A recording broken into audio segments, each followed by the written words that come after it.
Senate Minority Leader Mitch McConnell, Republican of Kentucky, and other Republicans hammered President Biden's executive order establishing a commission to study whether to add seats to the Supreme Court. McConnell, in a statement, said the order and growing calls from liberals to expand the High Court marked open disdain for judicial independence, and that Biden's actions marked a direct assault on the judiciary. Rational observers know well there is nothing about the structure or operation of the judicial branch that requires study, McConnell said in the statement. This Fox academic study, this faux academic study of a non existent problem fits squarely within liberals' years long campaign to politicize the court, intimidate its members, and subvert its independence. McConnell went on to accuse Biden of violating his vow to reduce political animosity in the country, saying such a commission would be divisive. President Biden campaigned on a promise of lowering the temperature and uniting a divided nation. He said if he really means it, he would stop giving oxygen to a dangerous, antiquated idea and stand up to the partisans hawking it.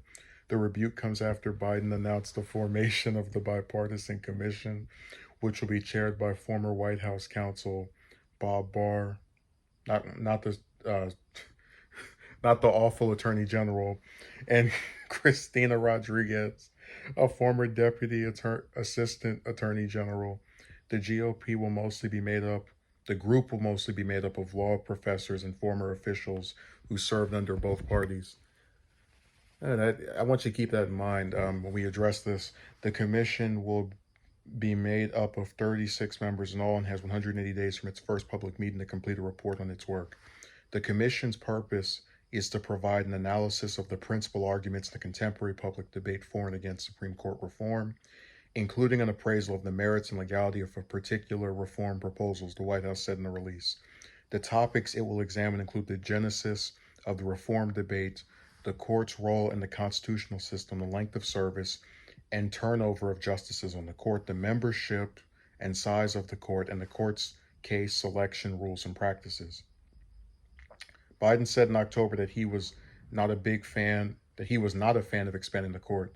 However, he's come under increasing pressure from progressives who were enraged over Republicans' efforts to block then President Biden from filling a vacancy early in 2016 on the grounds. Yeah, Merrick Garland. So I don't want to do a whole recap because I'm good. But I want to actually address some of the stuff that McConnell says here. I probably agree with him. I don't support expanding the court. Same reason I don't support term limits for any office outside the presidency, because I think a lot of the stuff that has been in place electorally, for the most part, is fine. I just don't have an issue with it. And I think the Democrats have shown how stupid they are when every time a Republican fills a Supreme Court seat, they're going to return Roe versus Wade. They're going to do this. They're going to do that. And then at the same time as they're telling you about all this power the Supreme Court has, oh, please vote for us for these different House and Senate seats that we're saying don't even matter anyway because the Supreme Court's going to override us. But let me respond to stuff he was saying. So in his statement, okay, growing calls for liberals to expand the court marked open disdain for judicial independence. I don't really see how adding more justices hurts the independence of the judiciary. Are they telling them they have to listen to, some other group or team? I don't really get this point of what he's saying, and calling it a direct assault on the judiciary. Like Biden just punches out the judiciary. Um, But I want to go because one of the things that McConnell likes to do when he's criticizing Biden is holding him to this thing of you are not acting in a bipartisan manner. Um, this committee, and again, that's why I read the whole article. According to the article, is made up of members from both parties.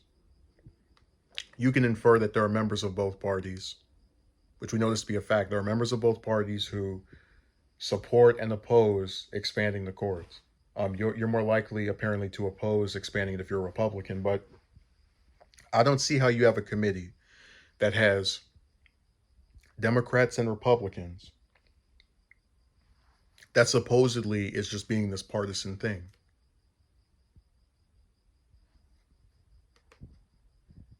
I still don't think anything's going to come out of any of this. I think they're going to do their little commission and have their report, and then Biden's going to say to hell with it because he's done the same thing with minimum wage, same thing with Green New Deal. You know, there is no difference here. It's just he gives some lip service and then he goes right back to the status quo. So I don't think McConnell has anything to worry about, and he's just saying this to look good for the to appeal to his base. Pretending that Biden is now on the side of people trying to change different things. If there's one thing this president loves, it's status quo.